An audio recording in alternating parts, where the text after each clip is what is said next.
क्या आप अपनी जिंदगी में बार बार एक ही दर्द, एक जैसे रिश्तों की उलझन या आत्मसंदेह के दलदल में फंसते हैं? क्या आप यह महसूस करते हैं कि आपके अंदर कुछ ऐसा है जो पूरी तरह ठीक नहीं हो पाया और वो हर बार आपको पीछे खींच लेता है?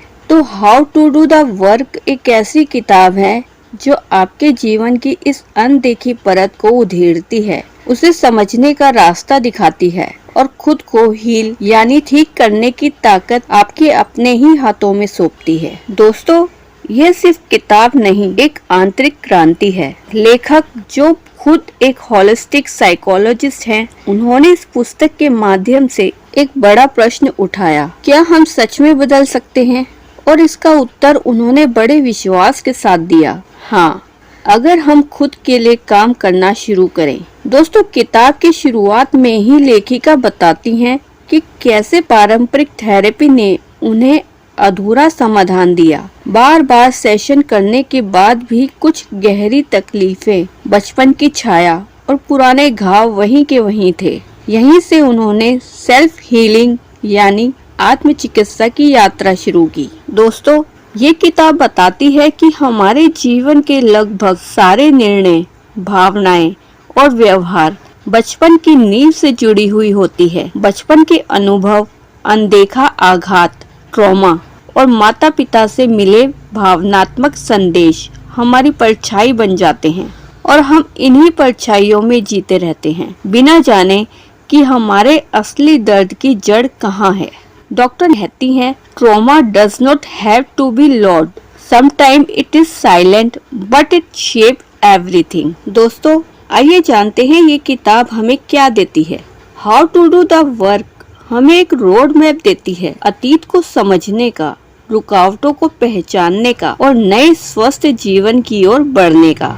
दोस्तों, ये आत्मविश्लेषण की शक्ति पर जोर देती है। ये बताती है कि कैसे mindfulness, body movement, deep breathing और आत्म प्रश्न हमें खुद से जोड़ सकते हैं। और दोस्तों, ये किताब हर उस इंसान के लिए है जो भीतर से टूटा है पर जुड़ना चाहता है। हर उस व्यक्ति के लिए जो बाहर से सब ठीक दिखता है लेकिन भीतर शांति नहीं मिलती। ये किताब कहती है, तुम ही अपने घाव हो और तुम ही अपनी दवा भी। दोस्तों, अगर आप सच में बदलाव चाहते हैं, खुद को समझना चाहते हैं और मानसिक शांति की खोज में हैं, तो ये किताब आपकी यात्रा का पहला पर सबसे महत्वपूर्ण कदम बन सकती है। तो दोस्तों, खुद से बोलो, मैं अब तैयार हूँ खुद को जानने और ठीक करने के लिए। तो दोस्तों, आइए इस बुक के बारे में हम विस्तार से जानने की कोशिश करते हैं। अध्याय नंबर 1, स्वचेतना का महत्व। दोस्तों, सबसे बड़ा परिवर्तन वहीं से शुरू होता है जब इंसान खुद को देखना शुरू करता है, ईमानदारी से, गहराई से और बिना भागे हुए। यही है स्वचेतना, सेल्फ अवेयरनेस की असली ताकत। दोस्तों, हम में से ज्यादातर लोग खुद को बहुत सतही रूप से जानते हैं, नाम, उम्र, काम, कुछ पसंद या नापसंद, लेकिन असल पहचान तो अंदर छिपे उन भावों, अनुभवों और अनजाने पैटर्न से होती है जो हमारी हर सोच और हर फैसले को नियंत्रित करते हैं। दोस्तों, स्वचेतना क्या है? आइए जानते हैं। स्वचेतना का मतलब है अपने भीतर झांकने की ताकत, ये समझ पाना कि मैं जैसा सोचता हूँ वैसा क्यों सोचता हूँ, मेरा गुस्सा, डर, ईर्ष्या बार बार क्यों आता है, मेरे निर्णयों के पीछे छिपा हुआ डर या विश्वास क्या है। यह अपने विचारों, भावनाओं और प्रतिक्रियाओं को बिना जज किए देखना है। दोस्तों, आइए जानते हैं क्यों जरूरी है स्वचेतना। नंबर 1, आत्म धोखे से मुक्ति। दोस्तों, हम अक्सर खुद को समझने की बजाय दूसरों को दोषी ठहराते हैं, लेकिन स्वचेतना हमें अंदर के आघात, अभाव और प्रतिक्रियाओं की जड़ तक ले जाती है। नंबर 2, पुराने घावों की पहचान। दोस्तों, लेखक डॉक्टर के अनुसार हमारी अधिकतर मानसिक समस्याएं जैसे चिंता, डिप्रेशन, रिलेशनशिप के संघर्ष बचपन के अनुभवों से उपजते हैं। जब हम चेतना के साथ उन्हें पहचानते हैं तभी उनका उपचार शुरू होता है। नंबर 3, रिएक्शन नहीं रिस्पॉन्स देना सीखते हैं। जब हम अपने ट्रिगर को जानते हैं तो हम बिना फूटे बिना भागे शांत रहकर जवाब देना सीखते हैं। नंबर 4, सच्चा आत्म प्रेम यहीं से शुरू होता है। जब हम खुद को जानते हैं तब ही हम खुद को स्वीकार करना शुरू करते हैं, कमियों सहित। दोस्तों, स्व चेतना आत्म विकास की नींव है। ये हमें पीड़ित से कर्ता की भूमिका में लाती है। ये कहती है, तुम्हारी जिंदगी तुम्हारे अनुभवों की गूंज नहीं, तुम्हारे चुनावों की दिशा है। अगर आप खुद को बदलना चाहते हैं तो सबसे पहले खुद को देखना सीखिए। स्वचेतना ही पहला कदम है हर हीलिंग की यात्रा का।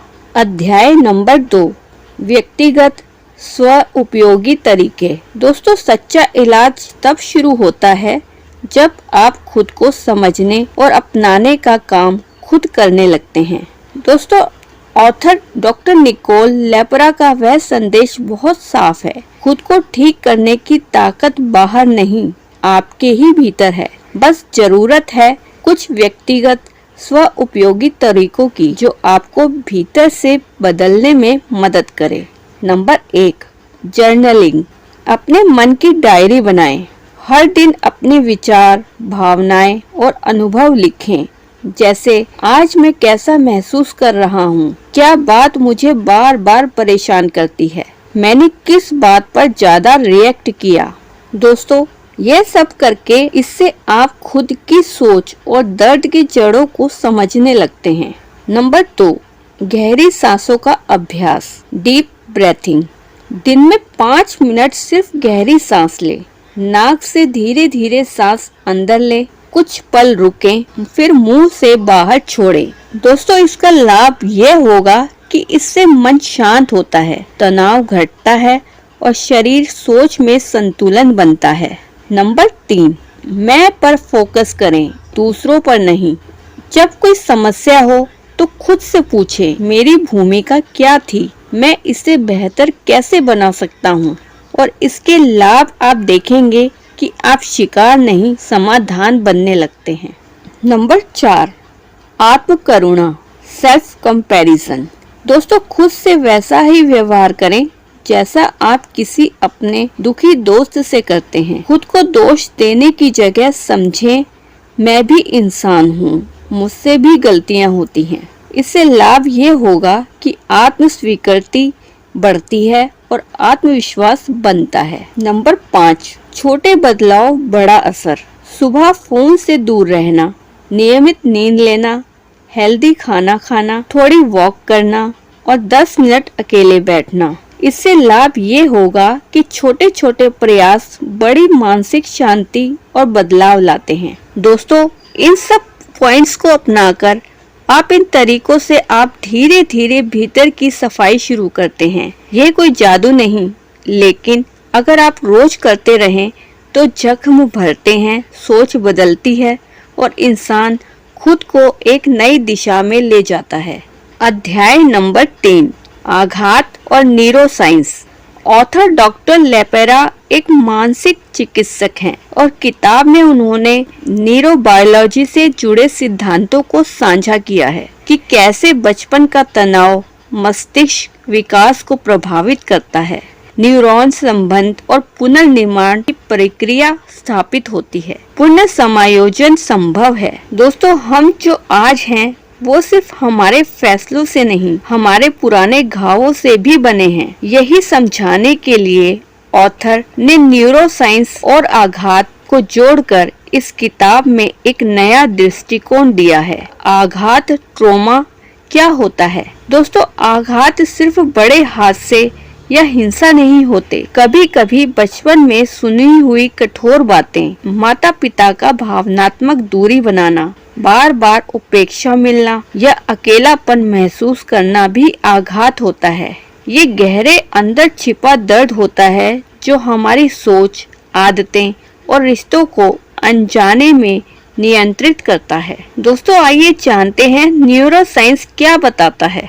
दोस्तों, न्यूरो साइंस ये साबित करता है कि बचपन के अनुभव मस्तिष्क की संरचना को बदल सकते हैं। अगर कोई बच्चा डर, तानाशाही या प्यार की कमी में बड़ा होता है तो उसका दिमाग सुरक्षा की बजाय डर में जीना सीखता है। बार बार तनाव से मस्तिष्क का डर पहचानने वाला हिस्सा अधिक सक्रिय हो जाता है, सोचने वाला हिस्सा कमजोर पड़ने लगता है। इसलिए व्यक्ति बाद में छोटी छोटी बातों पर भी घबरा जाता है, रिश्तों में बार बार दुख झेलता है और खुद पर विश्वास नहीं कर पाता। दोस्तों, आइए जानते हैं कि क्या ये बदला जा सकता है।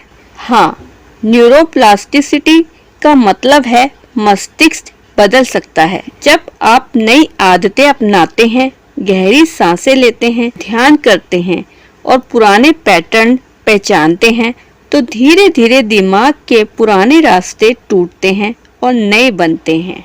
ऑथर डॉक्टर लेपरा कहती हैं, आपके साथ जो हुआ वह आपकी गलती नहीं थी, लेकिन खुद को ठीक करना अब आपकी जिम्मेदारी है।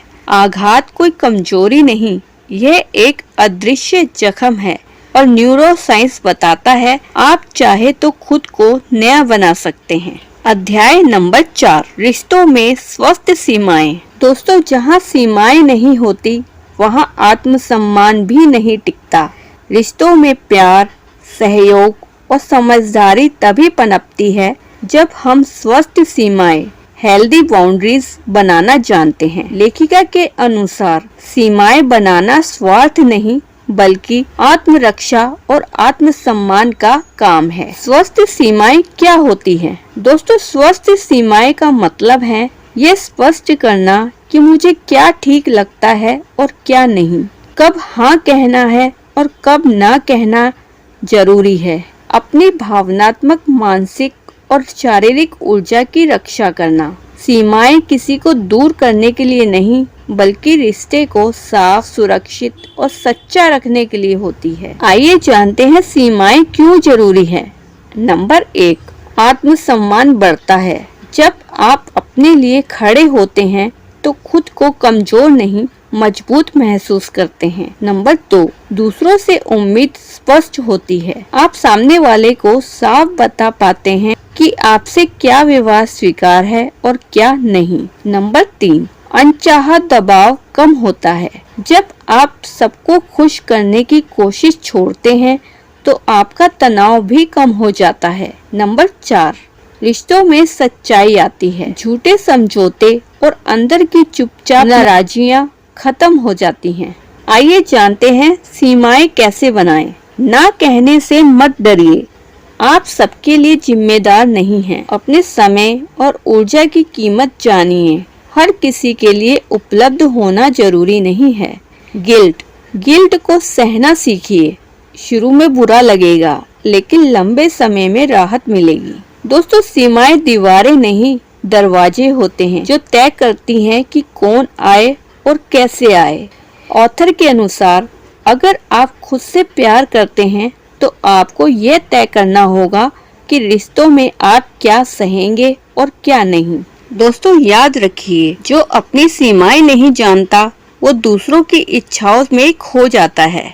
अध्याय नंबर 5, कार्रवाई चुनौतियाँ, एक्शनेबल चैलेंजेस। दोस्तों, जानना काफी नहीं होता, असली बदलाव करने से आता है। लेखिका कहती हैं कि मानसिक और भावनात्मक विकास सिर्फ सोचने या पढ़ने से नहीं होता। इसके लिए रोज के छोटे और ठोस अभ्यास जरूरी होते हैं। ये चुनौतियां आपको आत्मचेतना बढ़ाने, पुराने पैटर्न को तोड़ने और भीतर से बदलने में मदद करती हैं। नंबर 1, अपने ट्रिगर को पहचानिए। हर दिन खुद से पूछें, क्या किस बात पर मैंने गुस्सा या दुख महसूस किया? क्या यह प्रतिक्रिया अभी की थी या पुरानी किसी याद से जुड़ी? ये अभ्यास आपको अपने भावनात्मक घावों को समझने में मदद करता है। नंबर 2, सुबह 5 मिनट मौन और सांस के साथ बिताएं। दिन की शुरुआत फोन से नहीं, खुद से करें। धीरे धीरे सांस लें और खुद से जुड़ें। ये आपको मानसिक रूप से स्थिर करता है और दिन की भागदौड़ से पहले अंदर शांति लाता है। नंबर 3, ना कहने का अभ्यास करें। हर दिन एक बार किसी चीज से इनकार करें जो आपकी ऊर्जा या मानसिक शांति को नुकसान पहुंचाती है। इससे आप स्वस्थ सीमाएं बनाना सीखते हैं और आत्मसम्मान बढ़ता है। नंबर 4, हर रात खुद से 3 सवाल पूछें। क्या मैंने खुद के लिए अच्छा किया?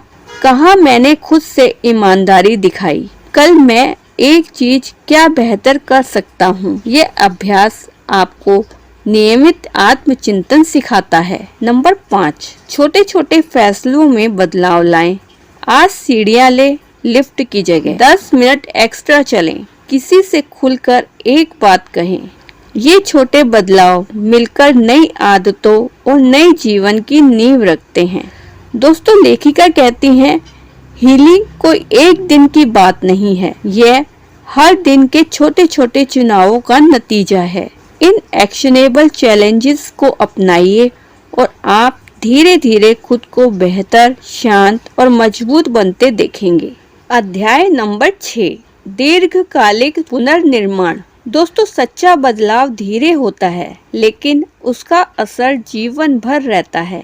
लेखिका के अनुसार आत्म उपचार, सेल्फ हीलिंग और मानसिक शांति का सफर कोई एक दिन का काम नहीं, बल्कि यह एक दीर्घकालिक पुनर्निर्माण है। यह एक ऐसी यात्रा है जहां आप धीरे धीरे खुद को नए रूप में गढ़ते हैं। दोस्तों, आइए जानते हैं पुनर्निर्माण का मतलब क्या है। दोस्तों, पुनर्निर्माण का अर्थ है पुरानी सोच, आदतें और दर्द भरी प्रतिक्रियाएं छोड़कर नई तरीके से सोचना, जीना और रिश्तों को संभालना सीखना। यह पुराना मैं छोड़कर सच में मैं कौन हूँ को खोजने की प्रक्रिया है। दोस्तों, आइए जानते हैं ये कैसे होता है। नंबर 1, नियमित आत्म जांच, सेल्फ रिफ्लेक्शन। हर दिन खुद से जुड़ना, अपने व्यवहार, सोच और प्रतिक्रिया पर ध्यान देना। इससे हम पहचानते हैं कि हमें कहाँ बदलाव की जरूरत है। नंबर 2, नई आदतों की नींव, जैसे सुबह बिना फोन के शुरुआत करना, मेडिटेशन, नियमित सोना जागना, हेल्दी खान पान। ये सब छोटे बदलाव मिलकर बड़ी शांति लाते हैं। नंबर 3, रिलेशनशिप में सुधार, स्वस्थ सीमाएं बनाना, अपने ट्रिगर को समझना और खुलकर संवाद करना। ये सब रिश्तों को मजबूत बनाते हैं। नंबर 4, धैर्य, निरंतरता। हीलिंग कोई सीधी लाइन नहीं होती, इसमें उतार चढ़ाव आते हैं, लेकिन अगर आप लगे रहे तो परिणाम स्थायी होते हैं। दोस्तों, ऑथर बताते हैं कि अपने आप पर काम करना कभी खत्म नहीं होता। हर दिन, हर अनुभव, हर चुनौती आपको मौका देती है खुद को बेहतर बनाने का। दोस्तों, दीर्घकालिक पुनर्निर्माण का मतलब है खुद को धीरे धीरे समझना, फिर स्वीकार करना और फिर संवारना। आप में ताकत है खुद को बदलने की, बस आपको रोज एक छोटा कदम उठाना है।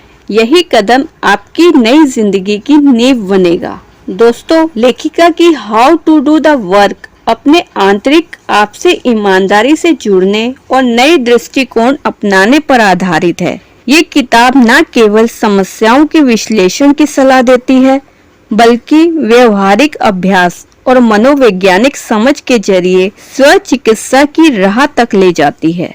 लेखिका बताती हैं, तुम टूटे नहीं हो, तुम घायल हो और हर घाव भर सकता है अगर तुम खुद को समझने और ठीक करने का जिम्मा लो। ये किताब हमें सिखाती है कि हमारा अतीत, हमारे अनुभव, हमारे घाव, ये सब मिलकर हमारी सोच, आदतें और रिश्तों की गहराई से प्रभावित करते हैं। लेकिन अच्छी बात ये है कि हम चाहे तो बदल सकते हैं। दोस्तों, ऑथर लेपरा कहती हैं कि हीलिंग किसी डॉक्टर, दवा या थेरेपी पर पूरी तरह निर्भर नहीं है। असल शक्ति आपके भीतर है। आपके रोज के चुनाव, सोचने का तरीका, आपकी सीमाएं, आपके अभ्यास यही तय करते हैं कि आप किस दिशा में जा रहे हैं। दोस्तों, इस किताब का सार यही है, खुद को समझना ही बदलाव की शुरुआत है। अपने पुराने दर्द और मानसिक टकरावों को पहचानना जरूरी है। रोज के छोटे छोटे अभ्यास जैसे जर्नलिंग, गहरी सांस, आत्म प्रश्न और सीमाएं बनाना ये सब धीरे धीरे जीवन को बदल सकते हैं।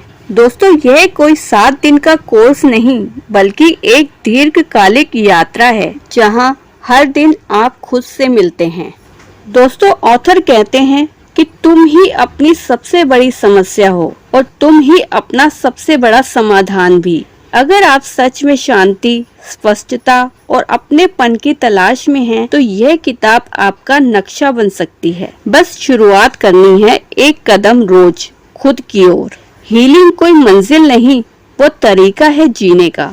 दोस्तों, आज की बुक समरी कैसे लगी ये हमें जरूर बताइए और लाइक करिए, ताकि हमें पता चले कि आप भी सेल्फ हीलिंग की इस जिंदगी बदलने वाली यात्रा का हिस्सा बनना चाहते हैं। और सब्सक्राइब करिए, क्योंकि हम हर बार लाते हैं ऐसी ही किताबों का सार जो आपको बदलने की ताकत देती है। और कमेंट में लिखिए कि अब मैं खुद पर काम करूंगा, या आपकी सबसे पसंद लाइन कौन सी थी, हमें जरूर बताएं। और दोस्तों, मिलते हैं नेक्स्ट वीडियो में, तब तक के लिए धन्यवाद।